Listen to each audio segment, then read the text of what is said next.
Bonjour à tous, je m'appelle Dylan, j'ai 19 ans et voici mon témoignage. Allez, go! Go! اللهم اهدني لما تحب وترضى يا رب العالمين.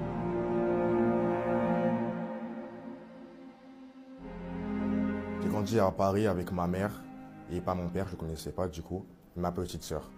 Étant plus jeune, j'ai une enfance relativement normale, je faisais du sport, du basket, je partais à l'école et je revenais. Auparavant, j'étais assez virulent, assez violent, car en fait, je ne connaissais pas mon père et du coup, et tout ce que j'avais contre lui en fait, je le mettais sur le monde qui m'entourait. Et sur les réseaux, sur Twitter, généralement, etc., quand il y avait des gens qui me parlaient mal, je leur disais, vas-y, donne ton adresse, je vais venir te frapper et tout. C'est-à-dire que vraiment, j'étais vraiment devenu dans une matrix, un truc de fou. Et du coup, des fois, je partais de chez moi pour aller frapper des gens, alors que, hey, c'est les réseaux, c'est pas un truc qui est réel. Et du coup, voilà. Auparavant, moi, j'aimais beaucoup les filles, genre vraiment beaucoup trop. Et je sais qu'une fois, il y a une journée où je suis parti date des filles, mais vraiment des filles différentes, toute la journée.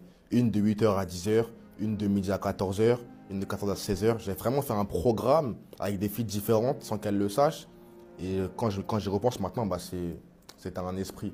C'est pas une chose que tu vas faire naturellement quand tu es une personne normale.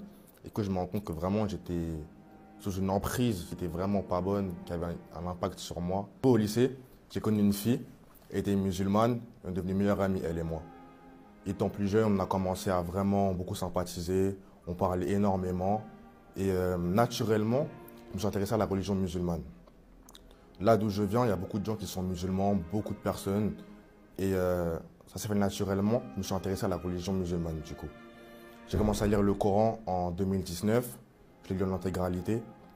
Et sans le savoir, ça m'a vraiment imprégné.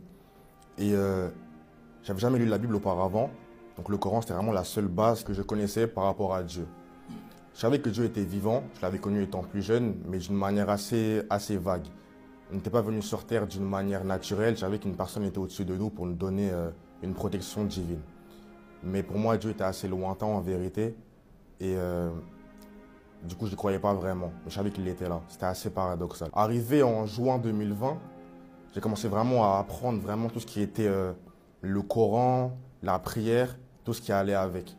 Et arrivé le 12 juin 2020, je me suis converti à l'islam du coup. Ma mère ne le savait pas.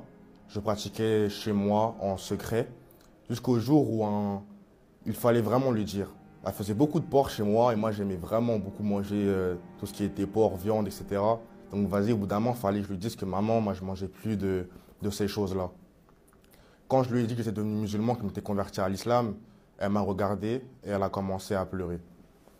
Et ce jour-là, ma vie a vraiment commencé à changer. Elle ne me parlait plus chez moi, mon beau-père pareil. Il y avait vraiment une fissure qui s'était passée. Les mois passés, j'ai commencé à vraiment me mettre vraiment dans l'islam, mais vraiment d'une manière très forte. Je faisais mes 5 prières par jour, à la bonne heure. J'étais vraiment devenu une personne très pieuse dans la religion musulmane. Ma mère, ça ne s'arrangeait pas, c'était même de pire en pire. On arrivait au mois d'août, j'ai déménagé là où je suis maintenant et j'ai fait mes cartons. J'ai mis tous mes affaires de Coran, camis, tapis, etc. Arrivé dans ma nouvelle maison, ma mère elle a ouvert mes cartons, elle a vu tout ce qui était affaires musulmanes, elle a commencé à péter un câble, elle a tout pris, elle a jeté ça, je crois, elle a mis au feu, à la poubelle. Je ne sais pas où elle a mis ça, mais je n'en avais plus. Et ce jour-là, j'ai vraiment vu que c'était vraiment compliqué d'être musulman chez moi. Et j'ai vraiment craqué au bout de quelques mois, au bout de 3-4 mois de persécution. J'ai arrêté de prier Allah, tout simplement. Ensuite, j'ai commencé à faire ma vie, du coup, une vie lambda où je ne priais plus, je marchais seulement comme ça, sans avoir vraiment de repères spirituels. Jusqu'à un jour où, au fond de mon cœur, une voix me disait d'appeler une amie à moi qui s'appelait Sarah. Elle m'a dit, appelle-la, elle va te parler de quelque chose. Et moi, je ne croyais pas à tout ce qui était Saint-Esprit, je ne connaissais rien à tout ça, vous voyez. Et du coup, au fond de mon cœur, j'avais la conviction de le faire. Alors, je l'ai appelée. Quand je l'ai appelée, elle m'a parlé un peu elle m'a parlé de Jésus. Et ça a vraiment fait une chose dans mon cœur. Ça a vraiment touché mon âme, vous voyez. Et dès ce jour-là, les 3 mois qui vont suivre après, on s'est appelé tous les jours pour lire la Bible, pour parler de Jésus. M'a vraiment impacté, mais d'une manière très forte. Et sans le savoir, j'étais redevenu chrétien de manière totalement naturelle.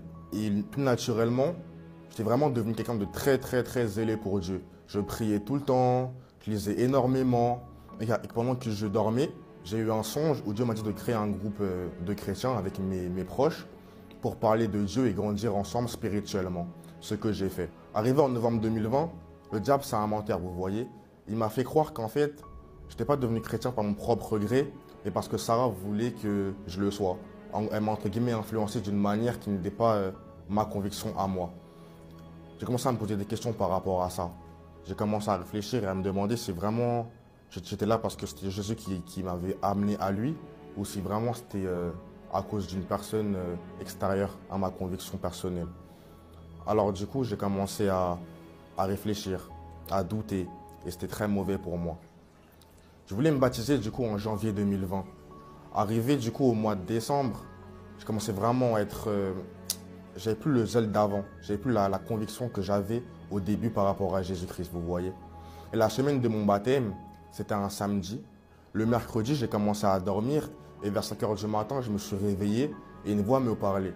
Elle me disait que finalement, je n'étais pas chrétien, que j'étais musulman et que je devais vraiment revenir dans l'islam, ou sinon j'allais mourir et partir en enfer. Et la voix, elle était vraiment très très glauque. Et finalement, sans même le vouloir, je suis reparti à la mosquée me reconvertir une deuxième fois à l'islam. Sur le chemin de la mosquée, dans mon cœur, je me suis dit, mais Dylan, qu'est-ce que tu fais? Tu es en train de partir loin de Dieu alors que ce n'est pas le bon chemin pour toi. Du coup, de janvier à février 2020, j'étais redevenu musulman. Je pratiquais en cachette pour pas que ma mère le sache. J'étais vraiment zélé, mais dans mon coin. Cette période-là, en fait, toutes mes portes de ma vie étaient fermées. Mon permis, je l'ai raté 4 fois cette période-là. Tout vraiment était en train de tomber autour de moi. Partout où je marchais, je voyais vraiment qu'il y avait une aura de mort qui me suivait sans savoir c'était quoi. Et finalement, maintenant que je suis en Christ, je sais que c'était un esprit de mort qui me suivait dû à ma désobéissance. Mais à cette période-là, finalement, je pensais que vraiment j'allais mourir. J'ai dit à ma mère, à mes potes, les gars, je sens que c'est la fin pour moi. Et c'était dû au fait que j'avais désobéi 2 fois et j'étais parti loin de Jésus. Arrivé le 21 février 2021, on m'a fait une fête surprise chez moi. Et la fille en question, Sarah, elle est revenue, on l'a invitée à ma fête. Auparavant, elle et moi, on ne parlait plus parce qu'elle était un peu déçue de mon comportement et du fait que j'étais parti, ce qui était assez compréhensible. Mais là, on l'a invitée et quand je l'ai vue, tout ce que je chantais pour Jésus, tous mes sentiments que j'avais pour Jésus à l'époque, ils sont remontés vraiment d'un seul coup. Et je me suis dit, mais Dylan, qu'est-ce que tu as fait? Pourquoi tu es reparti te convertir alors qu'au final, Jésus t'a sauvé, Jésus tu l'aimes, mais toi tu fais que le décevoir. Quand j'ai revu Sarah après l'anniversaire, tout ce que j'avais pour Jésus comme sentiment d'amour et de paix, etc., c'est revenu dans mon cœur d'un coup. Et j'avais un peu le cul entre deux chaises, si je peux dire. C'est que j'aimais Jésus, mais j'aimais aussi Allah, du coup. J'étais vraiment tiraillé. Alors j'ai fait une prière à Dieu, pas à un des deux, mais à Dieu, pour dire que si vraiment tu es vivant, montre-moi ta gloire et montre-moi qui tu es vraiment. Les jours qui ont suivi, j'ai fait des rêves où j'ai vu Jésus dans mes rêves, etc.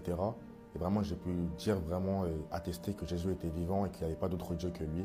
Et depuis ce moment-là, je lui ai donné ma vie et voilà, je suis revenu à Christ. Et pour éviter que je doute encore, il m'a fait faire des rêves, il m'a fait faire des songes où vraiment je pouvais attester que Jésus était vivant.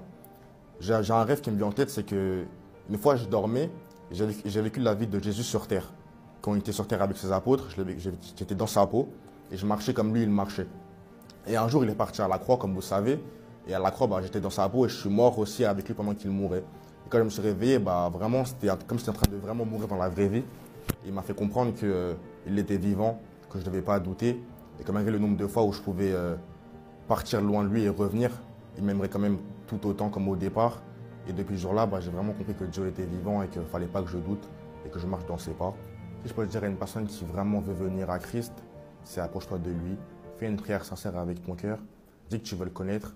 Il va se montrer à toi. La parole, elle peut dire dans Jacques 4, verset 8, « Approchez-vous de Dieu, il s'approchera de vous. » Alors fais le premier pas vers lui et il va te montrer sa gloire, tout simplement.